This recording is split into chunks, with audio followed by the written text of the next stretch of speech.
At exactly 47 minutes and 13 seconds, Lauren ripped the badge off my shirt. That's it. You're fired. She locked my computer, and the customer's account vanished behind the blue North Shield logo. But the call stayed live in my headset. I pressed one hand against the earpiece and gripped the edge of my desk with the other.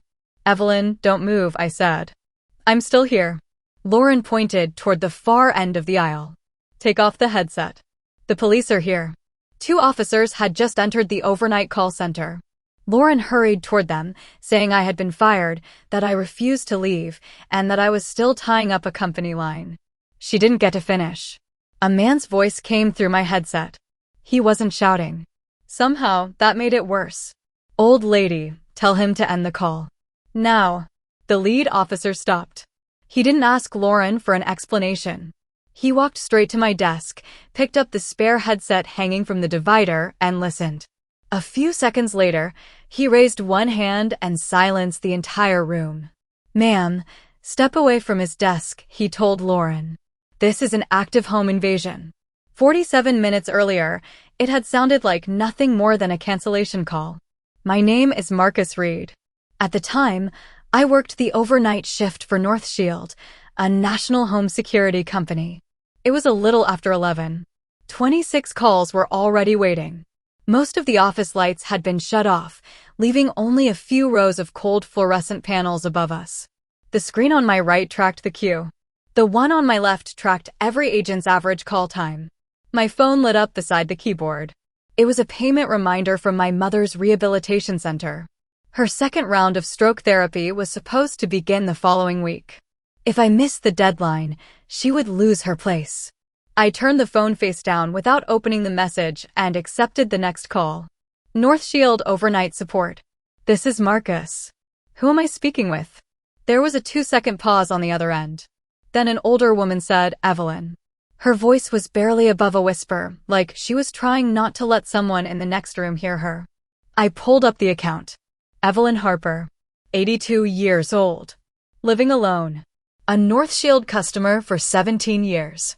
There was no authorized family member on file and no recent service request. What can I help you with tonight, Mrs. Harper? I want to cancel my service. I handled cancellation calls every night. But she didn't ask about a refund. She didn't ask how to return the equipment. She didn't complain about the price. A 17-year customer calling at 11 at night and asking for nothing except an immediate cancellation, that was new.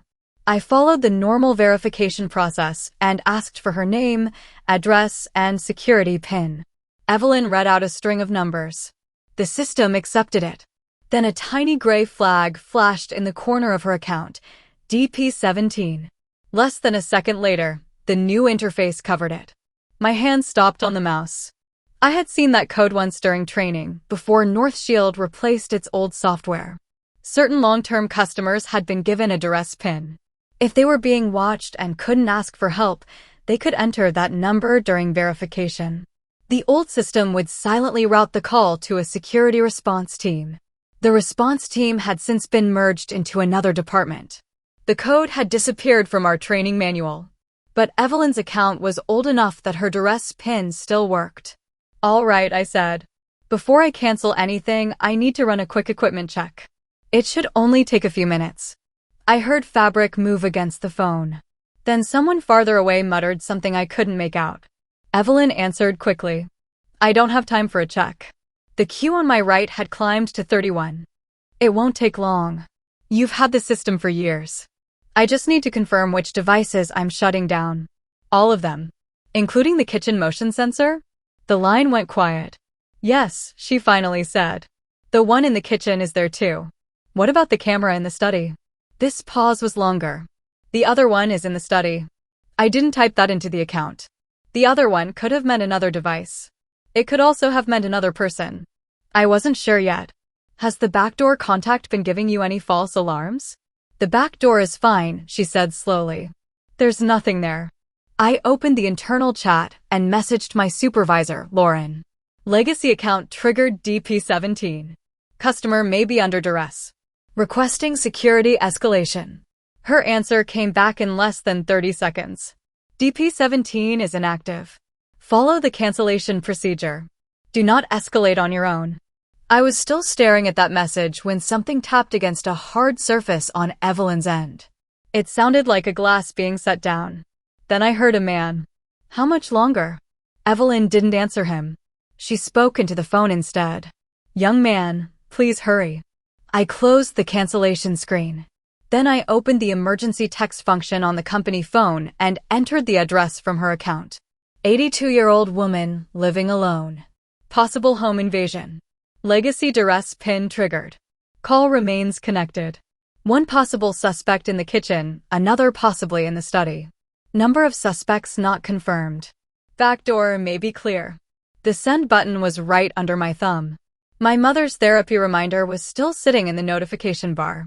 On the monitor beside it, my average call time had already turned red. I hit send. 8 minutes into the call, the system gave me my first overtime warning. Lauren came over from the supervisor station with a tablet in her hand. Why are you still on this call? I covered the microphone. She entered DP17. There's a man in the background. She may have told me one person is in the kitchen and another is in the study. Did she say she was in danger? No. Did you hear a weapon? No. Lauren checked the queue. More than 40 people were waiting, and the longest hold time had reached 19 minutes. Then all you have is an inactive code and a few vague answers. Which is why I can't hang up.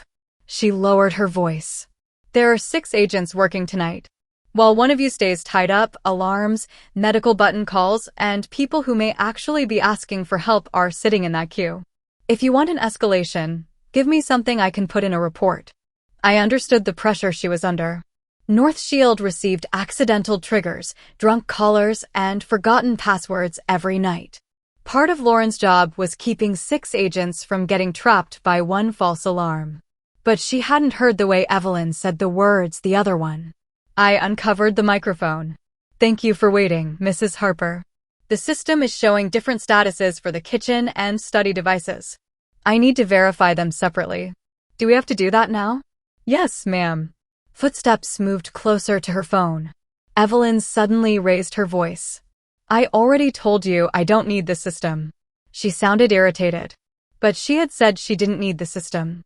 She had never said she didn't need help. Understood, I said. I'll only ask questions you can answer with yes or no. No answer. Is the kitchen sensor active right now? Yes. The study too? Yes. The back door? No. I sent those 3 answers to the emergency dispatcher. The reply said patrol units were moving toward the address without lights or sirens. I said nothing to Evelyn. For the next 20 minutes, I pretended to process her cancellation. I asked about the control panel, the age of the wiring, and the number of connected devices. Some questions came from our procedure. Others I made up as I went. Evelyn kept her answers short. Sometimes she gave me the wrong one. Whenever the man moved closer, she repeated the same sentence. Turn all of it off. By then, I knew there was at least one man inside the house. The second man was still only a possibility, and I kept reporting it that way. At 27 minutes, Evelyn suddenly said, "The one in the study is broken." Something covered the phone, and her voice became muffled. A man asked, "What did you tell him?" "The camera." "I told you to cancel it, not have a conversation." My palms were wet. I didn't know whether the person in the study had moved, or whether Evelyn had meant that sentence as another clue. The dispatcher sent me a short update. Units approaching. Keep the line open. Lauren came back. This time, she wasn't looking at the queue. She was staring at the emergency conversation on the company phone. You contacted the police? They're heading to the house. Who authorized you to send a customer's address to law enforcement? No one. Transfer the call to me. I shook my head. Lauren reached for the spare headset. I switched the call into single headset mode before she could put it on. The notification tone would have been audible on Evelyn's end. Lauren stared at me. Did you just lock out supervisor monitoring? The man could hear the connection tone. Marcus, you have crossed every line of authority you have. I know. And what happens if you're wrong? I looked at Evelyn's address on the screen and said nothing. Lauren waited 2 seconds. Last chance. End the call and come with me. Then Evelyn spoke into my headset. Young man, I'm getting tired. I turned back to my computer. Mrs. Harper, stay with me a little longer. Behind me, Lauren called the overnight human resources line. At 40 minutes, my account access was suspended. The customer record became read-only, and I lost access to internal chat. The call itself ran through a separate phone console, so it stayed connected. Lauren dropped a written order to leave the floor on my desk. You contacted law enforcement without authorization. You refused a supervisor's direction, and you disabled monitoring. Leave the station. I glanced at the paper. After I know she's safe. You're not helping her anymore. You're gambling the entire overnight operation on a guess. Then let it be my mistake. This isn't only your job. No. But the call is in my headset. Lauren called building security. When she learned no guard was on site overnight, she called the police and reported that a terminated employee was refusing to leave a restricted customer service area. I heard every word, but I didn't turn around. Evelyn's breathing suddenly became faster. Mrs. Harper? I'm here. Is the light on the back door panel still off? There was a long silence. Yes. Her voice sounded farther from the phone now, in a larger, emptier room. A new dispatcher message appeared. Officers were taking positions at the front and rear of the house. One man was visible near the front. The location of the possible second suspect was still unknown. My guess had only been partly confirmed. Someone might still be in the study, or he could already be moving through the house. The officers needed Evelyn away from the front entrance. Before I can close the account, I said, I need you to hold the test button on the back door panel. Otherwise, I can't shut down your service tonight. Someone cursed near her. Evelyn whispered, I can't walk over there. That's all right. We can wait. No more waiting, the man snapped. Tell him to turn it off now. I didn't answer him. Mrs. Harper, if you can't reach the panel, I'll have to leave the account active. It was the only excuse I had left. As long as the security system stayed active, the men couldn't safely rip out the control panel, and they still needed me to finish the cancellation. The timer kept moving. Lauren ended her call with the police and returned to my desk. They're coming upstairs. You can still leave on your own. I didn't move. The timer reached 47 minutes and 13 seconds. Lauren ripped the badge from my shirt and locked the computer. That's it. You're fired. The screen went blue. The call stayed in my headset. Evelyn, don't move, I said. I'm still here. 2 officers entered the call center. The officers Lauren had called to remove me, not the units outside Evelyn's house. Lauren rushed toward them and pointed at me. That's him. He's already been fired, but he refuses to. The man's voice came through my headset. Old lady, tell him to end the call. Now. The lead officer put on the spare headset and listened. Where does this call connect? He asked. 14 Maple Street. 82-year-old woman. Possible 2-man home invasion. The back door may be clear. Your units are outside the house. He pressed the radio on his shoulder and repeated the address. Dispatch answered immediately. Units were in position at the front and rear of Evelyn's house, but they still couldn't confirm the second suspect's location. The officer raised one hand toward Lauren. Ma'am, step away from his desk. This is an active home invasion. Then he looked at me. Keep her talking. Don't tell her we're here. The customer record was gone. I had to continue from memory. Mrs. Harper, you can forget the backdoor test. You don't need to go over there. All right. Stay exactly where you are. Evelyn didn't answer. Fast footsteps crossed the room. Then came the heavy crack of a door being forced open. Evelyn's phone hit the floor, and every sound became distant. Police. Don't move. Furniture crashed. One man started cursing. Then I heard another male voice farther away. Only then did I know for certain there had been 2 of them. The audio broke up for a few seconds. When it cleared, nobody was speaking. All I could hear was the low hum of the air conditioner.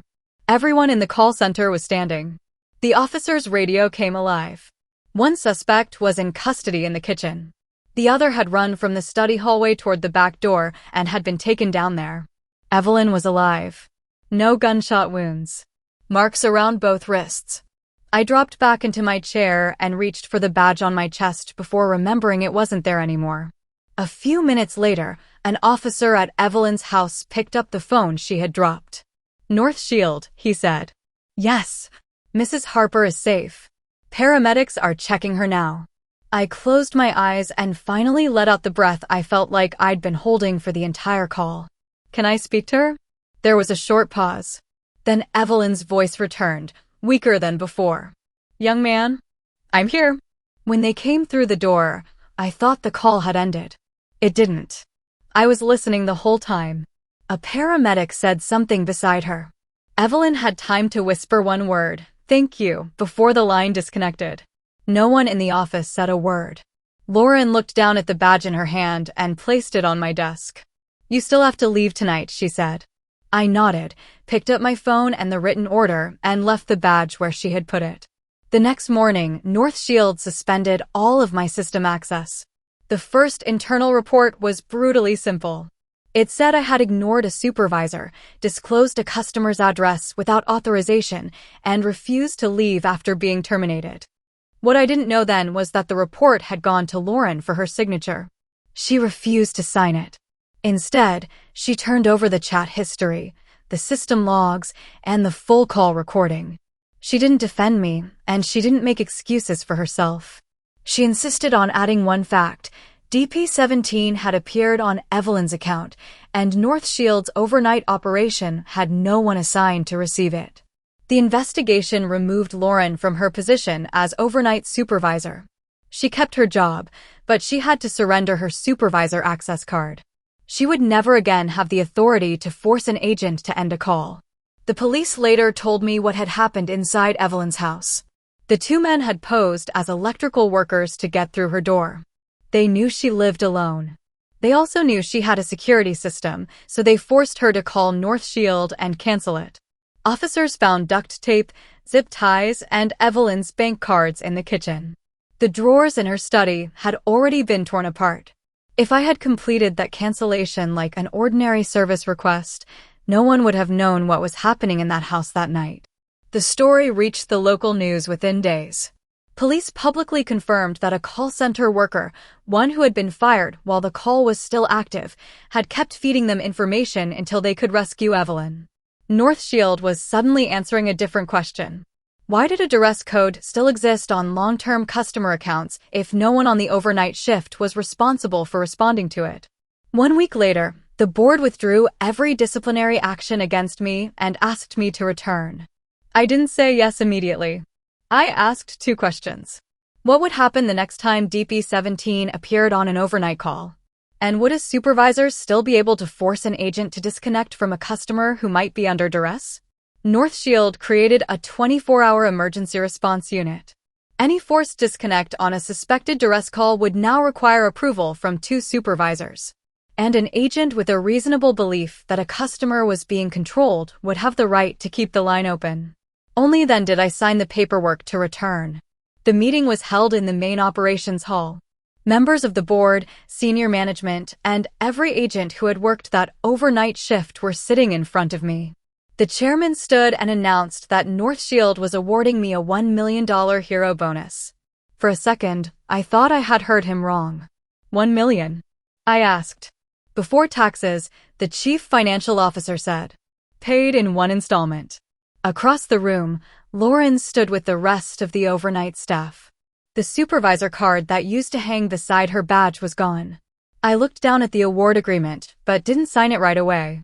Instead, I took out my phone and opened the rehabilitation center reminder I had never cleared.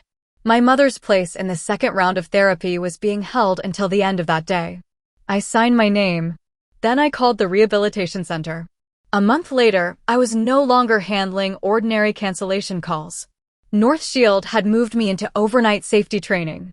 I didn't stand there telling new employees that I was a hero.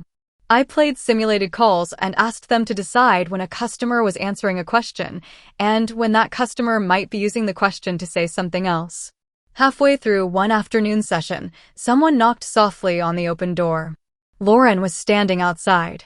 Beside her was an older woman with a cane. I recognized Evelyn immediately. She was thinner than the photo in her account. Faint marks were still visible around her left wrist. In her right hand, she carried an old phone with a shattered screen and a dented corner. It was the phone that had hit the floor that night. The police had to keep it until the case was over, she said. They gave it back to me last week. I pulled out a chair for her. How are you feeling? My doctor says I'm lucky for a woman my age. She placed the phone on the table. The screen no longer worked, and a small piece of an evidence label was still stuck to the back. I remember you asking about all those devices, she said. I never knew how much you understood. Some of it, I said. The rest was a guess. There really was a man in the study. The police told me. Evelyn nodded, keeping one hand on the broken phone. When they made me call, I thought one wrong word would give me away. I entered that old PIN without knowing if anyone still remembered what it meant. I let her finish. Then I heard you say, I'm still here. She pushed the broken phone toward me. I want you to have this. Mrs. Harper, I can't. It doesn't work anymore, she said. But it reminds me that the line never went dead that night. I didn't push it back. Evelyn used her cane to stand. At the doorway, she turned around one last time. That night, everyone told me to hang up. She looked straight at me. You were the only one who chose to stay.